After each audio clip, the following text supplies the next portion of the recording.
Chapter start होता है और हमारा मेन कैरेक्टर बोलता है कि फाइंड आउट करो इन सामानों के ओनर को और तुम तैयार रहो न्यूज़ पाने के लिए शिंगवान से, और मैं तुम्हें इस काम करने के लिए 3 महीने का वक्त देता हूँ। वो बोलता है क्या आप मुझे रिक्वेस्ट फीस देंगे? वो बोलता है क्यों नहीं, और वो अपने शॉट से फ्लैश मारता है और वहाँ पर जहाँ फ्लैश लगता है वहाँ पर बहुत ज़्यादा मनी रहता है। और वो बोलता है कि इससे तुम ले लो कमीशन फीस, वैसे भी तुमने इससे बहुत सारे रॉबर से कलेक्ट किया है। वो बोलता है कि आपको ये ट्रेजर कहाँ से पता चल गया, ये तो हिडन था ट्रेजर। वो बोलता है कि हाँ ठीक है। वैसे सीन शिफ्ट होता है और हमारा मेन कैरेक्टर बोलता है कि क्या तुमने उसका एक्सप्रेशन देखा, वो कितना अजीब सा था। वो जब मुझसे पैसे मांग रहा था रिक्वेस्ट फीस के नाम पे, और फिर मैंने उसके साथ ऐसा किया। वैसे तुम क्या कह रहे हो कि मैंने उन 2 चिड़िया को बस एक ही स्टोन से मार दिया? वो बोलता है कि आप वैसे कोई ऑर्डिनरी पर्सन नहीं लगते, आपने उसके साथ जो किया। वो अपने मन में सोचता है कि इन्होंने उसके साथ उसकी कॉलर पकड़ी और उससे बोला कि इतने सारे मनी में से अगर मैं कुछ मनी ले लूँ तो कोई प्रॉब्लम नहीं होगी। वो उसे डरा धमका रहे थे। वो बोलता है कि वैसे एक बात बताइए, आपने जो हाउस सेक्ट के ब्रांच लीडर से रिक्वेस्ट की है वो देखने में अजीब सी लगती है पहली नज़र में, क्योंकि जो गोल्डन टाइगर का सिल्क पाउच है वो थोड़ा सा अजीब सा है। उसका सोर्स ऑफ आइटम क्या है मुझे नहीं पता, पर उससे अच्छे से देखने के बाद उसमें से मर्डरस इंटेंट तो मुझे समझ में आ रहा है उसमें था। मेन कैरेक्टर बोलता है हाँ वैसे तुमने कहा वो सही है। वो बोलता है कि ठीक है, वैसे उर्मिनुकी के लिए अभी ये कुछ वक्त शायद कुछ पीसफुल टाइम रहेगा, शायद आगे क्या हो ये नहीं पता। वो बोलता है मुझे लगा नहीं था कि तुम इतने कैलकुलेटेड पर्सन होगे, मुझे लगा था कि तुम एक नॉर्मल से पर्सन होगे। वो बोलता है कि मुझे लगा नहीं था कि आप ऐसा स्टेटमेंट देंगे। वैसे आप यहाँ अपीयर्ड हुए और आप एल्डर इंफॉर्मेशन गैदर कर रहे हैं, पर सिर्फ हाउस सेक्ट से क्यों? क्योंकि इसके अलावा भी बहुत से बैगर सेक्ट हैं, आप चाहते तो उनसे कलेक्ट कर सकते थे। और साथ ही साथ आप हेवन ब्लू मर्चेंट ग्रुप का सहारा ले रहे हैं इन्वेस्टिगेशन के लिए, चाहे तो आप ऐसे भी कर सकते हैं। वो बोलता है कि डू शिंगहाओ, क्या तुमने एक इंसिडेंट के बारे में सुना है जहाँ पर फ्लाइंग टाइगर स्क्वाड एजेंसी का नाम था? वो बहुत समय पहले एक ग्रेट डिजर्ट में रहते थे कुछ समय पहले। वो बोलता हाँ मैंने सुना तो था फ्लाइंग टाइगर स्क्वाड एजेंसी के बारे में, पर वो वाइप आउट हो गए। वो बहुत पहले बहुत ज़्यादा फेमस हुआ करते थे और मैंने भी उनके साथ काम किया। ब्लू हेवन मर्चेंट ग्रुप ने उनके साथ बहुत से ट्रांजेक्शन किए हैं और वो बहुत बड़े बड़े ट्रांजेक्शन करते थे और डिलीवर करते थे गुड्स और लेटर्स को, पर कुछ वक्त पहले वो सारे वाइप आउट हो गए। कहा जाता है कि वो एक स्कॉट मिशन के लिए गए थे साउथर्न माउंटेन टियान की रोड साइड, और वहाँ पर कुछ हुआ, वो मिशन फेल हो गया और जितने भी लोग थे वो मर गए। जितने मर्चेंट थे उन्हें एक अपॉर्चुनिटी दिखी और वो उसके नए लीडर से सारे पैसे मांगने लगे। वो लीडर बहुत ही छोटा था और कहा जाता है कि इसके बाद वो लीडर की फैमिली और वो भाग गए, उनके ऊपर बहुत ज़्यादा प्रेशर हो गया। वो बोलता है हाँ तुमने सही कहा, जो स्कॉट एजेंसी थी उसकी फैमिली भाग गई क्योंकि उनके ऊपर बहुत ज़्यादा प्रेशर आ गया था। ऐसी सारी चीज़ें क्लोज आ रहे स्कॉट मिशन में उर्मुकी टाउन में भी हुई थी।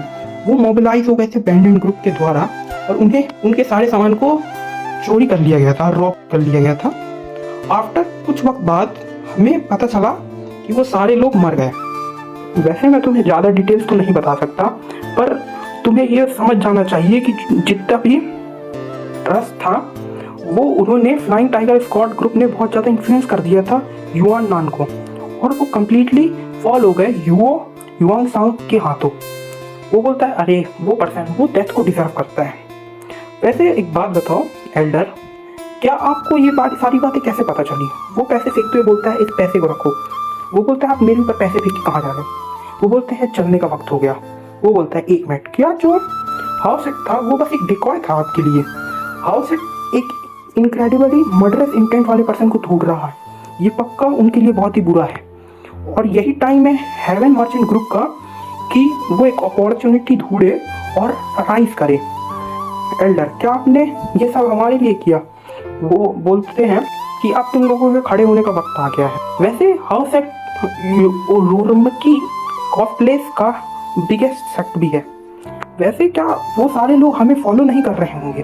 और साथ ही साथ फ्लाइंग टाइगर स्क्वाड एजेंसी भी मिसिंग है, ये हमारे लिए बुरा हो सकता है, पर ठीक है अब हम फ्लाइंग टाइगर स्क्वाड एजेंसी को रिप्लेस करेंगे। वो बोलता है हाँ तुमने तो वैसे सारी बातें ही समझ गई मेरे प्लान को बिना जाने। हाँ वो मन में सोचता है कि मैंने जैसे प्रॉमिस किया था मैं तुम्हें तुम्हारी ड्रीम तक सारी ही तुम्हारी बेटी की इच्छा पूरी करके दूंगा।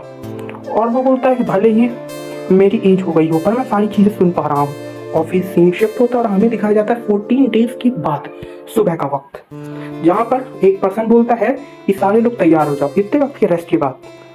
अब हमारे पास एनर्जी आ गई है मिशन में जाने की। हमारा मेन कैरेक्टर बच्ची से पूछता है क्या तुमने रात में मजे किए, और तभी वो लड़की बोलती नहीं मुझे नींद आ रही है। वो बोलते हैं कि तुम लोग के साथ क्या हुआ, तुम लोग रात में क्या कर रहे थे, तुम लोग मेरे साइड को नहीं देख रहे। वो बोलता है कि लास्ट डे पता नहीं हम कुछ तो कर रहे थे, हम बस जा रहे थे जल्दी। और दूसरा पर्सन बोलता है प्लीज़ मुझे माफ़ कर दीजिए, मेरे ऊपर स्वॉर्ड फिर से मत मारिएगा। तभी एक पर्सन उनकी बातें सुन रहा रहता है और वो भागता है और बोलता है हरी जल्दी करो और भागो और ब्रांच लीडर को ये सब बताओ। और ब्रांच लीडर के पास जाने के बाद बोलता है कि वो सारे लोग चले गए सिटी से। वो बोलता है ठीक है उसे बता दो। वो बोलता है किसे, तुम जानते हो तुम्हें किसे बताना है, तुम्हें जाके मैट टाइफून सैंड को बताना है। और हमें एक पर्सन दिखाया जाता है तो बोलता है कि हेवन ब्लू मर्चेंट ग्रुप ये इंटरेस्टिंग है। और फिर सीन शिफ्ट होता है, हमें दिखाया जाता है साउथर्न प्लेन्स का बिगेस्ट पीक माउंटेन टियान का ईस्ट रोड। वहाँ पर बात कर रहे रहते हैं कि ये जो पाथ है ये बहुत ही ऊबड़ खाबड़ है और यहाँ पर एक बहुत बड़ा डिजर्ट है जिसपे बहुत ज़्यादा हवाएं चल रही हैं। यहाँ पर से जाना हम सबके लिए बहुत ज़्यादा मुश्किल रहेगा। वो बोलता है कि और ये सबसे फास्टेस्ट रूट है जाने का और ये फेमस भी है बहुत ही ज़्यादा गर्मी के लिए। दूसरा पर्सन बोलता है वैसे मुझे दूसरे चीज़ की चिंता हो रही है क्योंकि लास्ट नाइट यहाँ पर से कुछ लोग गए थे और वो सारे मेंशन कर रहे थे कि चाहे जो हो जाए इसे अवॉइड करना चाहिए इस रूट को। वो बोल रहे थे कि स्ट्रांगली जितने भी लोग हैं वो इस जगह को अवॉइड करते हैं चाहे जो हो जाए। दूसरा पर्सन बोलता है कि इस डिटेल को आपको पता चला तो अब हमें क्या करना चाहिए। वो बोलता है कि यहाँ पर बहुत से पर्सन बोल रहे थे कि चाहे जो हो जाए हमें मैट टाइफून सैंड को अवॉइड करना चाहिए। हमारा मेन कैरेक्टर बोलता है मैट टाइफून सैंड इंटरेस्टिंग और चैप्टर खत्म होता है।